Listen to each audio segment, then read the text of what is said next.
Hello friends, আজি expiry day আছিলে আজি expiry date মই বেংক নিফটিত ট্ৰেড কৰিছিলোঁ আৰু এইটো আপোনাৰ চাওক 1180 এইটো মই প্ৰফিট বুক কৰিলোঁ অৱশ্যে মোৰ পজিশ্যন কেইবাটাও হ'ল গোটেইকেইটা পজিশ্যনত প্ৰফিট লছ এনেকৈ কেইবাটাও ট্ৰেড কৰিবলগীয়া হ'ল অৱশেষত 1180 ৰুপিজ প্ৰফিট বুক কৰিলোঁ এতিয়া কথা হ'ল মাৰ্কেট আজি প্ৰথম ফাৰ্ষ্ট ছেশ্যন আপোনাৰ পজিটিভ আছিলে নেক্সট আপুনি দেখা পাব নেকি অপেনিং হৈছিলে গেপ আপ হৈ কেইটামান পইণ্ট আপ ট্ৰেণ্ডত গৈ ক্ৰমান্বয়ে এটা ৰেঞ্জ বনাবলৈ আৰম্ভ কৰিলে আৰু ৰেঞ্জ বনাবলৈ আৰম্ভ কৰি নেক্সট ছেশ্যন যেতিয়া 12টাৰ পাছৰ সময়খিনিত এয়া আপোনাৰ দেখা পাই আছে এইটোত আপোনাৰ অপেনিং হ'ল 9:15 আপ টু ধৰি লৈছোঁ এইডাল কেণ্ডেল ধৰক আপুনি বেৰিজ কেণ্ডেল ধৰক এইডাল প্ৰায় এটা পাছৰ পৰা ক্ৰমান্বয়ে মাৰ্কেটে ডাউন মুভ দিবলৈ আৰম্ভ কৰিলে আৰু এইটো কণ্টিনিউ হৈ থাকিলে গতিকে যিসকলে ট্ৰেণ্ডটো আগতেই এনালিচিছ কৰিব পাৰে বা মাৰ্কেটৰ চেণ্টিমেণ্ট কি হৈ আছে মাৰ্কেটত ক'ত বায়াৰ্ছ আছে ক'ত চেলাৰ্ছ আছে বায়াৰ্ছ আৰু চেলাৰ্ছ থকা দুয়োটা দিশকে আচলতে ছাপোৰ্ট আৰু ৰেজিষ্টেঞ্চ মাৰ্ক কৰা হয় আৰু ছাপোৰ্ট আৰু ৰেজিষ্টেঞ্চ বুলি সদ্যহতে মাৰ্কেটত এই ৱৰ্ডছটো আচলতে ব্যৱহাৰ কৰা হয় গতিকে ছাপোৰ্ট আৰু ৰেজিষ্টেঞ্চ বুলি কওঁতে আজি মাৰ্কেটটো আপোনাৰ চাওক অপেনিঙত গেপ আপ দিলে গেপ আপটো ছাষ্টেইন নহ'ল 45,000 গেপ আপ দিছিলে যোৱাকালি ক্ল'জ হৈছিলে আপোনাৰ 44,661 ক্ল'জ হৈছিলে ক্ল'জটো আচলতে মই মাৰ্কেট ডেপ্টত গ'লে গম পাম 44,639ত ক্ল'জ হৈছিলে অপেনিং 45,000 ইমানত দিছিলে তাৰপিছতে হাই গৈছিলে আজি 45,085 আৰু পিছত আজি ক্ল'জ হ'ল 44,612 গতিকে মাৰ্কেটে আজি মোটামুটি আপোনাৰ প্ৰায় 500 পইণ্টৰ ভিতৰতে কাম কাজ কৰি সামৰিলে গতিকে এক্সপায়াৰী ডেট যিসকলে ভাল ধৰণে মাৰ্কেটটো এনালিচিছ কৰি পেলাই সেই পাৰ্টিকুলাৰ ডাইৰেকশ্যনত যোনে কলেই হওক বা পুটেই হওক বাই কৰিছিলে বা চেল কৰিছিলে তেওঁলোকে বিভিন্নজনে বিভিন্ন ধৰণে প্ৰফিট বুক কৰিছে তাৰ ভিতৰে ময়ো এজন গতিকে মোৰ পজিশ্যনত আজি 1180 ৰুপিজ মই বুক কৰিলোঁ এইটো মোৰ লাৰ্ণিং পিৰিয়ড মই লাৰ্ণ কৰি আছোঁ 2020 চনৰ পৰা 3 বছৰ হ'ল 1000 2000 3000 কেতিয়াবা 1000 লছ কেতিয়াবা 2000 লছ এনেধৰণে মাৰ্কেটত আজিলৈকে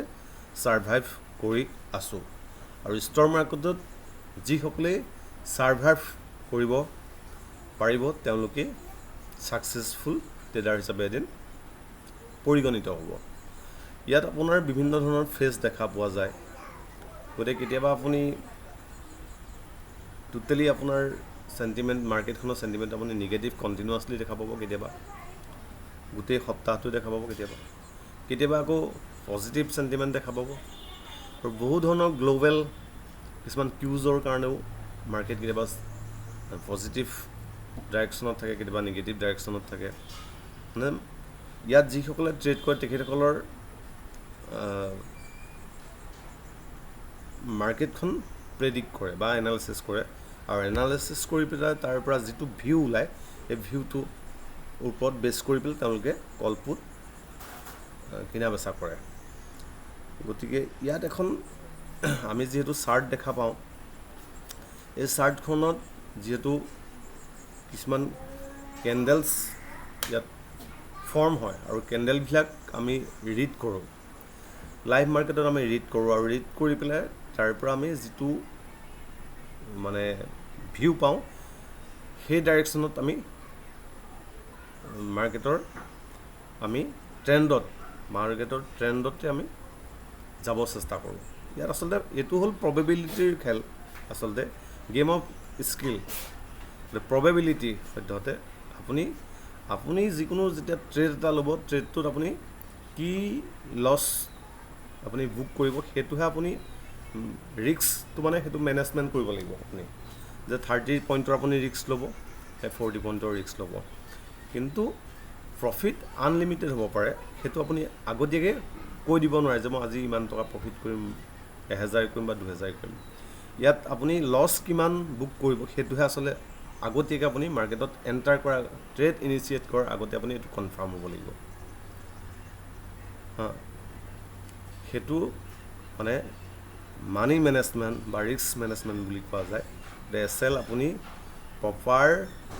ট্ৰেডটো ইনিচিয়েট কৰাৰ লগে লগে আপুনি এছএল প্লেচ কৰক মাৰ্কেটত আপুনি গতিকে এছএলটো প্লেচ কৰাৰ পিছত আপুনি যিহেতু এটা কনফাৰ্ম হ'ল যে মই 30 পইণ্টৰ লছ বুকৰ কাৰণে মই এছএল প্লেচ কৰি ৰাখিছোঁ গতিকে আপুনি আৰু ভয় খাই পেনিক হৈ পেলাই ষ্ট্ৰেছ লৈ পেলাই আপুনি মাৰ্কেটত থাকিব নালাগে যিহেতু আপুনি অলৰেডি তাত প্লেচ কৰিলে গতিকে সেই পাৰ্টিকুলাৰ এছএলটো যদি আপোনাৰ হিট হয় তেনেহ'লে আপুনি মাৰ্কেটৰ পৰা এক্সিট হ'ব মাৰ্কেটত আপুনি মাৰ্কেটত আপুনি 30 বা 40 ৰুপিজ আপুনি লছ বুক কৰি পেলাই সেই পাৰ্টিকুলাৰ লছটো লৈ পেলাই আপুনি ছেটিছফাই আছে গতিকে মাৰ্কেটৰ পৰা যেনেধৰণে আপুনি ইনকাম কৰিব তেনেধৰণে মাৰ্কেটে হয়তো কেতিয়াবা আপুনি মাৰ্কেটক কেতিয়াবা দিবলগীয়া হ'ব পাৰে বা লছ বুক আপুনি ল'বলগীয়া হ'ব পাৰে চ' দেখা তুমি মাৰ ওচৰলৈ যোৱা গতিকে ইয়াত আপোনাৰ ছাপোৰ্ট ৰেজিষ্টেঞ্চটো কেনেকৈ গম পাইছোঁ তুমি আইতাহঁতি খেলা ছাপোৰ্ট ৰেজিষ্টেঞ্চটো আপুনি ডিফাইন কৰিবলৈ হ'লে আপুনি অপশ্যন চেইনত যাব লাগিব গতিকে চেনচিবলৰ আপুনি অপশ্যন চেইন খুলি ল'লে তাত আপুনি এই মুহূৰ্তত চাওক এই মুহূৰ্তত এই বৰ্তমান যিটো ষ্ট্ৰাকচাৰ আপুনি দেখিছে গতিকে ইয়াত আপুনি যদি চাব যায় অ'পেন ইণ্টাৰেষ্ট কোনটো ষ্ট্ৰাইক প্ৰাইজত বেছি হৈ আছে কল ছাইডত বোলে 44,770 টোটেল OI আছে আপোনাৰ এইটো চাওক এইটো দেখা নাপোৱা হৈছে ন 79.2 ঠিক তেনেধৰণে তাৰ তলৰ ষ্ট্ৰাইক প্ৰাইচটোত চাওক 65.3 গতিকে 44,600 আৰু 44,700 এই দুটাৰ মাজতে 44,600 দি ছাপোৰ্ট হিচাপে ৰিয়েক্ট কৰিব 44,700 আৰু ৰেজিষ্টেঞ্চ হিচাপে ৰিয়েক্ট কৰিব তাৰ লগতে আপোনাৰ ইয়াত PCR ডাটাটো আপোনাক দেখাব গতিকে PCR 1ৰ পিছত নিগেটিভ আৰু 1ৰ পৰা ওপৰত পজিটিভ হিচাপে যদি আপুনি যোনে যি ধৰণে এনালাইচিছ কৰিছে বা আগৰ পৰা মাৰ্কেটটো যিহেতু অবজাৰ্ভ কৰি আছে যিসকল চিনিয়ৰ্ছ ট্ৰেডাৰ্ছ হয় তেওঁলোকে মাৰ্কেটটো অবজাৰ্ভ কৰি এটা ভেলু ইয়াত উলিয়াইছে সেই ভেলুটোৱে ওপৰতে একজেক্টলি বহুতে ট্ৰেড ইনিচিয়েট কৰে গতিকে 1ৰ যদি PCR ভেলু 1 থাকে বা 1ৰ পৰা যদি ক্ৰমান্বয়ে বাঢ়িব হয় পজিটিভ PCR বুলি গণ্য কৰে বা 1ৰ পৰা যদি কমিব আৰম্ভ কৰে নিগেটিভ সেইটো পজিটিভ আৰু নিগেটিভ 1ৰ পৰাই আচলতে দুইটা ডাইৰেকশ্যন লয় মানে পজিটিভ আৰু নিগেটিভ চ' ইয়াতো চাব পাৰে তাৰ উপৰি আপুনি চাব পাৰে কি ক'ম আপোনাৰ অফষ্টা বুলি যিটো প্লেটফৰ্ম আছে অফষ্টা প্লেটফৰ্ম চাব পাৰে আপুনি এইটো চাওক ষ্ট্ৰাইক প্ৰাইচ 44,700 ইয়াতে কল OI আছে 79,000 ইমান ফুট OI আছে ইমান টোটেল OIটো আৰু চেঞ্জিংটো তলত দেখাব গতিকে এনেধৰণে আপুনি চাব পাৰে প্ৰতিটো 15 মিনিটৰ মূৰে মূৰে 15 মিনিটছ আপডেট অনলি গতিকে 15 মিনিটছৰ পাছে আপোনালোকে আপডেট দিব ইয়াতে PCR ডাটাটো দেখাব লট চাইজো দেখাব, ফিউচাৰ প্ৰাইচটো দেখাব, স্পট দেখাব, মডিফাই এক্সপ্লেইন দেখাব। গতিকে আপুনি ইয়াতে চাই পেলাই এটা ভিউ আপুনি ৰেডি কৰিব পাৰে আৰু সেই পাৰ্টিকুলাৰ ভিউ মতে আপুনি ট্ৰেডটো ইনিচিয়েট কৰিব পাৰে। এনেধৰণে ষ্টক মাৰ্কেটত আচলতে ট্ৰেড ইনিচিয়েট কৰে। ষ্টক মাৰ্কেট আপুনি ৰেগুলাৰ এটা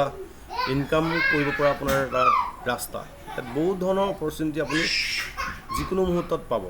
খালি মাৰ্কেটটোত আপুনি ছাৰ্ভাইভ কৰি থাকক। আৰু মাৰ্কেটটো 9:15 পৰা যিহেতু ষ্টাৰ্ট হয়, 9:15 পৰা আৰম্ভ কৰি আপোনাৰ 3:30লৈকে,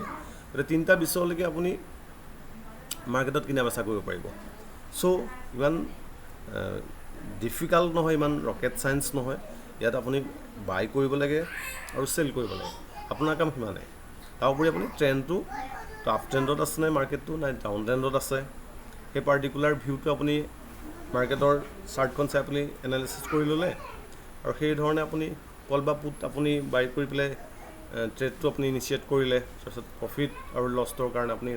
প্ৰফিটৰ কাৰণে আপোনাৰ আনলিমিটেড প্ৰফিট হ'ব পাৰে। সেইটো আপুনি যদি ষ্টপ লছ আপুনি প্লেচ কৰে, তাক আপুনি ট্ৰেইল কৰিব পাৰিব। ট্ৰেইল কৰি গৈ থাকিব আপোনাৰ ভিউ মতে যে আপোনাৰ ডাইৰেকশ্যন মতে যে মাৰ্কেট গৈ আছে, আপুনি ষ্টপ লছটো ট্ৰেইল কৰি গৈ থাকক। 20 পইণ্ট তলত আপুনি ষ্টপ লছটো ট্ৰেইল কৰি আপুনি আগবাঢ়ি গৈ থাকক। আৰু যদি নাই আপোনাৰ বোলে মোৰ টাৰ্গেট 40 পইণ্টৰ বা 60 পইণ্টৰ বা 100 পইণ্টৰ মোৰ টাৰ্গেট, গতিকে তাত আপুনি গৈ পেলাই এক্সিকিউট কৰিব পাৰে। এনেধৰণে আপুনি ষ্টক মাৰ্কেটত আপুনি ৰেগুলাৰ আপুনি ইনকাম কৰিব পাৰে। গতিকে ইয়াত কোনো ডিগ্ৰীৰ লগত কথা নাই, আপুনি যিকোনো ফিল্ডৰ মানুহ হ'ল আপুনি ট্ৰেড কৰিব পাৰিব। খালি আপুনি সদ্যহতে মাৰ্কেটে যিখিনি বিচাৰে, যিখিনি নলেজ আপোনাৰ থাকিব লাগিব, সেইখিনিতো আপুনি প্ৰপাৰ ইউটিউবৰ পৰা হওক, কোনোবা বিশেষ ছিনিয়ৰ ট্ৰেডাৰৰ পৰা হওক, আপুনি এই ফিল্ডত থকা বিশেষ যিসকল মানুহক আপুনি চিনি পায়, তেখেতসকলক আপুনি লগ কৰি তেখেতসকলৰ জৰিয়তে আপুনি শিকি বুজি ল'ব পাৰে। চিম্পুল, আনলিমিটেড প্ৰফিট কৰিব পাৰিব, আনলিমিটেড টাইমৰলৈকে। ইয়াত কোনো ধৰণৰ এইটো জব নহয় বোলে 3 বছৰহে কৰিব পাৰিব, 3 বছৰ আপোনাৰ লগত এগ্ৰিমেণ্ট আছে মোৰ, বা